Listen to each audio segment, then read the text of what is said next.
नमस्कार कलिंग टीवी स्वतंत्र कार्यक्रम को स्वागत करुच्ची।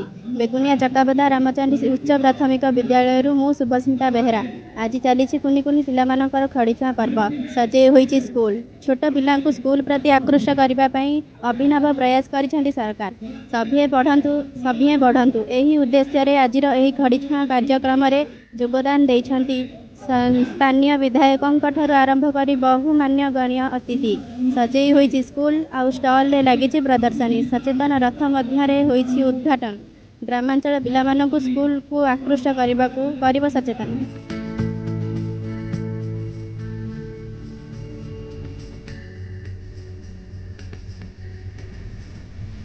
जेहेतु सरकार एटा गोटे नूतन शिशु बाटिका हिसाब से गोटे बाल्य बाटिका हिसाब से मत प्रोग्राम बहुत खुशी लगुच। जेहेतु बड़ शिक्षा माध्यम नूतन शिक्षा प्रदान कर पिला बहुत किसी सहायता मिलूँ। आठार शिक्षक शिक्षयित्री मैंने बहुत भल मानने आटीट्यूड भल शिक्षा प्रदान भल से पिला बहुत कोऑपरेटिव करेंगे। सरकार जो आम छोट पिला साहय मिल जाऊँगी जहाँफल कि आम 6 वर्ष 7 वर्ष मध्य शिशु बाटिकार नाम लिखा जाए। पिला आकृष्ट करने प्रत्येक विद्यालय पर्व पालन कर उद्देश्य सज्जीकरण कर विद्यालय को 4टी स्टल गोटे साक्षरता स्टल, गोटे संख्या ज्ञान स्टल, गोटे सृजनात्मक स्टल एवं खड़ीछुआ स्टल। एथिरे विभिन्न एसएमसी विद्यालय परिचालना कमिटी सदस्य मानू अंतर्भुक्त कराई, गोष्ठी मानू अंतर्भुक्त कराई, पितामाता अभिभावक मानू अंतर्भुक्त कराई। प्रथम श्रेणी एवं शिशु बाटिका छात्र छात्री माने सरकारी विद्यालय रे नाम लिखाई। तेणुक आज ब्लॉक स्तरीय आमर खड़ीछुआ उत्सव आमर यही सरकारी उच्च प्राथमिक विद्यालय गड़तरा अनुष्ठित होउछि। सेथिपाई आमर मान्यवर एमएल सार एवं पंचायत समिति चेयरमैन एवं बीओ सार प्रचेष्टा उपस्थित रही एवं यह कार्यक्रम निश्चित भाव में सफल होइछि।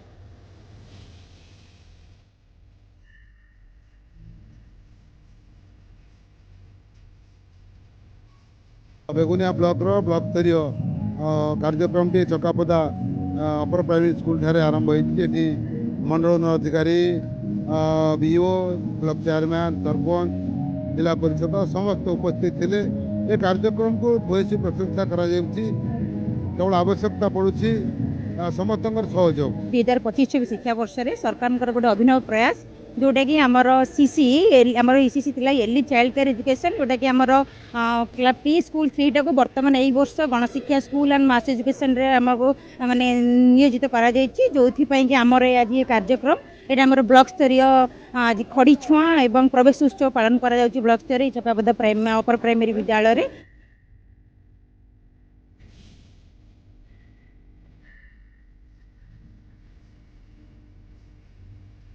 5 वर्षर ऊर्ध्व पिला बाल बाटिका आउ 6 वर्षर अधिक पिला प्रथम श्रेणी ये माने आम लेखाइबे से सब विधायक आसीथिले एवं चेयरमैन आसीथिले। खड़ीछुआ पर्व आमर बहुत भलरे पालन हैला। पिला केमिति सरकारी स्कूल आभिमुख्य करैबा एवं सरकारी स्कूल रे उपलब्ध विभिन्न सुविधा सुजोग सरकार प्रथम श्रेणी आरंभ करी द्वादश श्रेणी विभिन्न सुविधा सुजोग देते लोकाभिमुखी करवा कार्यक्रम लक्ष्य। यही क्रम आमर सचेतनता रथ समग्र ब्लॉक रे चालू रहिबो। आज मु बेस खुशी जे दिनक पई कलिंग टीवी मते दिनक पई रिपोर्टिंग करिवार सुजोग मिलिछि। सेति पई धन्यवाद सह चकाबदा स्कूल रु मु रिपोर्टिंग दीदी सुभस्मिता बेहरा कलिंग टीवी।